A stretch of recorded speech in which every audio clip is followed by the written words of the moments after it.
When we drill down into the P&L and started to see each and every transaction and choices that was made along the way on our properties, we find that there has been a lot of decisions that were made on our properties, on our life investment that we did not appreciate.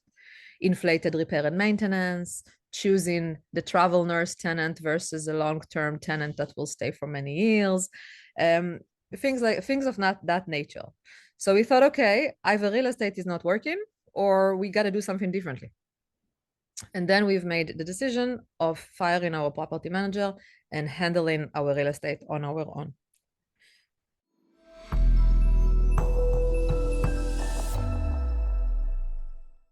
Welcome to the Posner Property Perspective. And today we have a great guest who's going to teach you how to invest in real estate. And once you've purchased those homes, how to have an easy button for management. Because I think that's what keeps certain investors away from real estate is they'll say, oh, I don't want the headache of tenants and making sure that, the plumbing gets fixed in the middle of the night.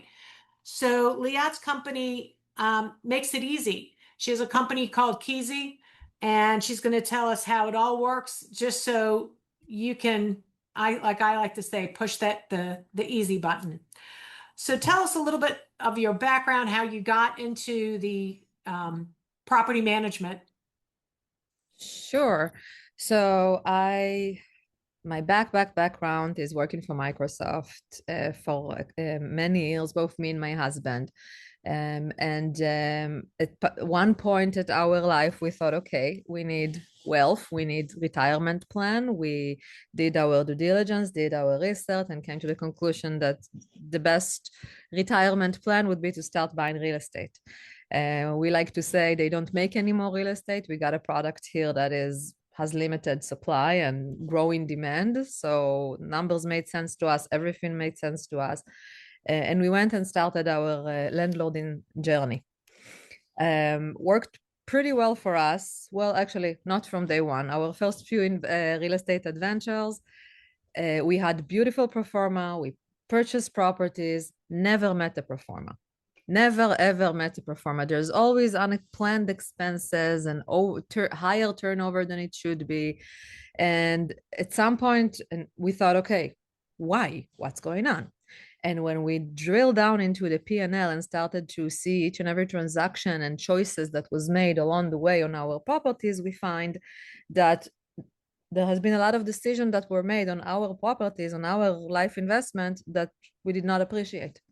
Inflated repair and maintenance, choosing the travel nurse tenant versus a long-term tenant that will stay for many years, things of that nature. So we thought, okay, either real estate is not working or we got to do something differently. And then we've made the decision of firing our property manager and handling our real estate on our own. And when we did that, we learned two things. One, it's not that complicated to handle your real estate on your own. You can do it. And two, the difference between a successful bottom line to a bad bottom line is the decisions that you make along the way. It's the management decisions that you make along the way. And if you don't have the right people making those decisions, then you're going to fail. Even with a product that has unlimited demand and such limited supply. That was a big move for us that we've done, I think, over 13 years ago. So very quickly, about 2 years after we started real estate investing, we went on the route of self-managing. And we've had great success. Today, me and Guy run a syndication group with 150 apartments here in Washington State, delivering good results to our investors, steady P&Ls. We're not immune to the rest of the world drama, but we're definitely very, very strong and steady. And because of how we run our properties, we are also quite easily able to adjust ourselves and to change our strategy based on what's going on in the world, something that I don't believe anyone else will do for you, right? Like you got to do those things for yourself. So that's kind of like the story on how we started Keasy. I can go on and on and on. You got to stop me from time to time. So do you do mostly apartment managing or do you do single family homes? What makes up kind of the portfolio of what you manage? So Keasy is an extension of my own real estate portfolio. At some point, I said, okay, great, I'm self-managing, I know what I'm doing, but what if I want to take a day off? What if I don't feel like answering the phone at 11 p.m. on Christmas Eve or things of that nature? And then we realized that there's really no alternative for property manager. There's either full service, give the keys to someone else, forget about your property, or do it yourself, handle everything 24/7 all the time. And then we've decided to come up with a third option and offer the world something that was not exist as far as we know before, which is a modular a la carte property management solution. So Keasy landlords, what they get is a subscription that gives them access to landlord concierge services and gives their tenants a 24/7 answering service for their problems. That is a fixed fee available for you anytime, and then everything else that a property manager can do, we will do as well, except we do it on an a la carte basis. So this means if you want to find your own tenant, totally fine, find your own tenant. We'll just give them the 24/7 concierge. If you want us to find you tenants, we can find you tenants. If you need to send somebody for an inspection, we can go and do the inspection. You want us to meet your insurance agent on site, we can do that. We're basically, I like to say, we're Uber for landlords. We can get anything done for you, but you don't have to use us. You can say, I'll do it myself. How many states are you in? So we've launched Keasy a year and a half ago in Washington State, which is where we're from. And we've grew to a little over 500 doors in Washington State in less than a year.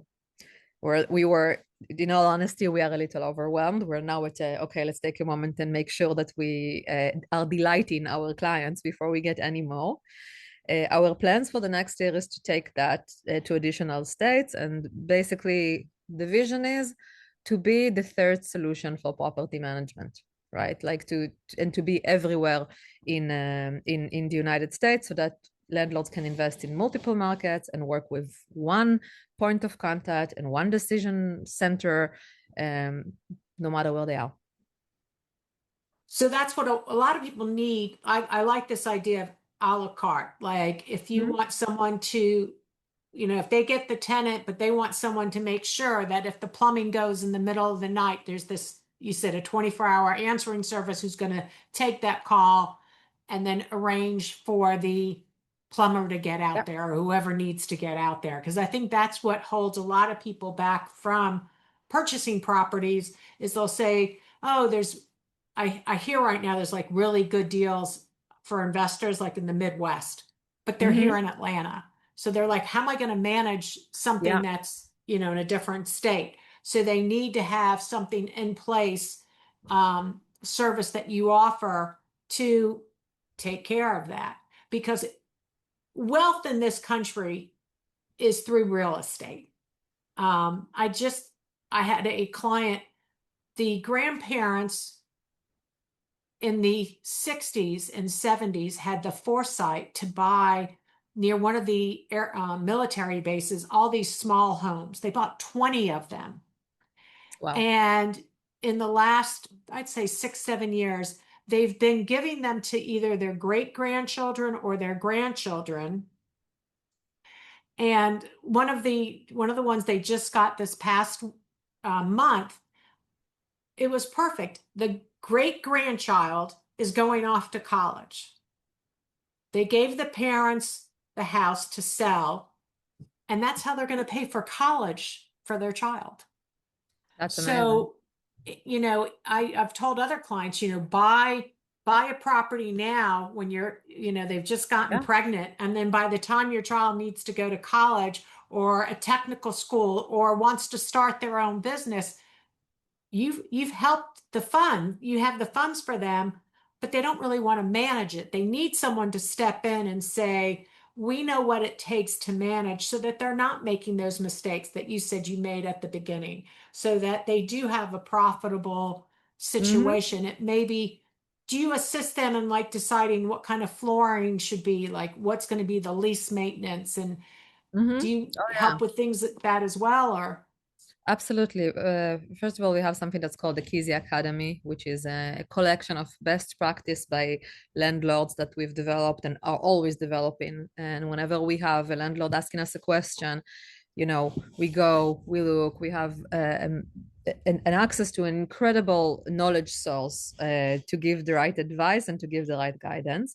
The way we work is we build you a property book and a management book. Basically, when you enroll with Keasy, we have a meeting with you, we interview you about your property, and we create this kind of like a manual of what should we do if, and we work based off that manual. So when we create that manual is when we ask you all these important questions. For example, are you planning a major capital improvement, or do you want us to keep the expenses at absolute minimum and do the repair only? You know, things of that nature. So we talk about these things when we enroll you. And then whenever there is a decision to be made on your behalf, we will go back to those notes. And if we are not sure, we will go back to you. And that's very different than traditional management where someone will just decide, execute. Was it the right decision? Was it the wrong decision? Who knows? Because not only do you have to look at what's going on in that property now, but what is that landlord's plan 5 years from now, 10 years from now? So, you know, you have to do some future planning with them. Totally. It's even when I tell my first time home buyers and they're excited and they're buying a house, I'm like, now every year you have to be putting money away for future repairs. And they look at me like I'm crazy. I'm like, well, your roof is 10 years old. That means 10, 15 years from now, you're putting on a new roof, and that could cost you $10, $12, $20,000 depending on the size of your house. So you need to be putting money away all along, or you need to be putting money away for when you're going to have to replace the heating and air conditioning. There's always repairs and updates for our home. And the same thing in a rental property is that you are going to have expenses. And how do you keep those in line? And how do you make sure you're putting in the best product for the price of what that rental is going to go for? Absolutely. And I think you're talking about two very important and maybe the key strategies that every person that buys real estate needs to have. We need to know what are our long-term plans because it will affect day-to-day decision of management. And we need to know what are your financial goals, right? Like, do you want to invest additional $50,000 and get extra $500 in rent, or are you short on cash and you prefer to just rent it as is and leave that money uncollected? Things of that nature. So we help with all of this decision, and we are always basing our advice on knowledge and data. We have a fantastic partnership that we've launched with Zillow, and we have a calculator that we can actually show you you put in that flooring, we think it will help this much. You put in this kitchen, it will help that much, and kind of like help you really quantify your decision, right? Because it's very easy to say, hey, if you invest $100,000, you'll get more rent. But what if I don't have $100,000 to invest, right? What's more important, the flooring or the kitchen, the bathroom or painting the outside? All of these things we measure, we track, and we are giving our landlords an educated advice always. With the main thing that we do differently is we give you the advice. We don't make the decision. And I think that's important. The same thing when someone comes to me and they're thinking of selling their home and I'm working with them and I'm going to give them the advice of, okay, you know, I always tell people people buy kitchens and bathrooms. Yeah. Then flooring. And, you know, we have an investor right now and he's talking about this property and it needs to be totally redone on the inside. And he sends us a note the other day that he's going to, what color paint should he paint the brick? And we're like, no, it's not about that. I need to figure out where we're going to put the money on the inside of the house. Like that is right now, that's the priority. So it's helpful for our clients, be it your clients who are going to be the landlords and leasing. They need to know what's important for their tenant, where they're going to get their most bang out of their buck, and what's going to be the most durable material. Exactly. That's the third one, the third big one. I see it all the time, landlords that are going, you know, that are saving on the quality of the material, thinking it's a rental, who cares? Opposite. it's a rental. You are going to have a tenant there that doesn't own it. You need the durability, you need the good material. That's another, common mistake that I see that people pay for. We've had some people who right now are debating if they should sell their home or rent it out. And I'm like, okay, let's talk about if you get a renter in there. And if you get a renter in there for 2 years, when they move, you're going to have to paint. Oh, yeah. You're going to probably have to do, if there's carpeting, you're probably putting in new carpeting. What is it going to cost you to then get the house ready to back to sell versus selling it now? So it's all different. But I wonder if you're finding now, like here in Atlanta, we have a lot of people who have interest rates in that 3 and 4% Yeah. range. And it makes almost more sense to keep, if they don't need the money from the sale of that house to buy their next house, we're saying, okay, keep this house, turn it into a rental. Are Yeah. you seeing that in Washington as well? I know your prices are a lot higher than ours. So, Well, absolutely, I see it. Absolutely. And it's not just because of the interest rate, it's also because the market is slower right now. There are less buyers out there than before. So, we got a lot in the past year, we've got a lot of homes that were on the market and did not sell or did not sell for the price the the owner want. So yeah, we get a lot of those. And it's exactly as you said, if you're planning to sell, then I don't know if putting in a tenant for 1 year is the best decision for you. Sometimes it's better to just let the house stand empty if that is your end goal. yeah. Right. But it's difficult because there is also the cash flow and the short term and lots of emotions when it comes to real estate. It's very difficult to make a decision with no emotions in this industry. So yeah, we see all kinds, especially now, and the market is very, I don't even know how to call it, funky. But the core fundamental of they don't make any more real estate remained unchanged. So if you're struggling to sell or not sure what to do, or I also like to remind all of these landlords that tells me I'm cash flow negative. If you have a mortgage, you're not cash flow negative. You're paying a mortgage. Part of it is you paying for your money, but another part of this is you putting money in your own saving account, which you will see when you sell the house. So, again, lots of emotions, but fun industry for sure. Yeah. Well, I always tell people you can either pay someone else's mortgage or pay your own. Totally. And for investors, it's like if on the long-term goal, I have a family member who's, again, their parents bought like 6 homes, and now they've been able to leave those to their children and their grandchildren. This is investment in their future. This is giving them a legacy. And I think I try to help educate people in being owners of real estate, what you're going to do to help not only yourself, but your future generations by having real estate. Oh, So I think 100%. we're aligned on that. We both agree that this is the way to succeed in this country. I like it over the stock market because you can see it, you can feel it, you can touch it, it's there. Oh, Um, 100%. For me, I mean, I love to drive around and see my properties. I do this at least once a month, even though at this point I have, key holders and people driving around. I need to see this. I need to see, to feel, which you cannot do with a stock. And there is also, look, there's shakedowns and instabilities and all of these things like in any other industry. But at the end of the day, real estate was here 100, 200, 1,000 years ago, and it will be here even when AI will take all our jobs and all of that. So I definitely think it's a solid investment, and everyone should hope to own some of it. So down below, we'll have information so people can get in touch with you, especially if they're in Washington Mhm. state. And then we'll have to watch to see where you show up next. Yeah. Have you Well, started looking at what state will be next, or? yeah, we did. And anybody that wants to work with Keasy anywhere in the United States is welcome to reach out to us and tell us, because we're listening to our landlords and going where we're wanted. We have one of our nicest landlords here in Washington state who essentially is purchasing real estate in another state for us to run. So I'm really flattered that somebody calls me and say, hey, I'm buying these buildings, but you got to run them. I don't care how you do it, but I will.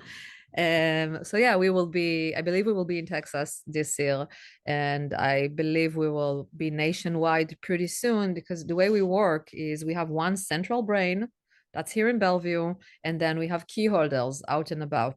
Key holders are the equivalent of Uber drivers, but they are trained in property management, and they go and they complete tasks on the field. We have plenty of them. We have them all over Washington State. We're beginning to build our crowd in Texas, and we're working on some strategic partnership that will literally allow every landlord anywhere in the United States to click on a button and send a property manager to their property. That's it. So we're all going to look to see where Liat and her easy buttons show up next. All the information will be below. And investing in real estate for your financial future is definitely a long-term strategy that has a proven track record. And we both would like to work with you in the future, future clients together to get everyone on that financial track to security long-term. And I like to say, we'll see you at the closing table. I like that. Thank you. Thanks for tuning into the Posner Property Perspective. I hope you enjoyed today's episode and found it helpful as you navigate your real estate journey. Remember, whether you're buying, selling, or just exploring the market, I'm here to help to make the process smooth, exciting, and stress-free. Let's take the next step together. Contact me today. I'd love to hear from you and make your real estate wishes come true.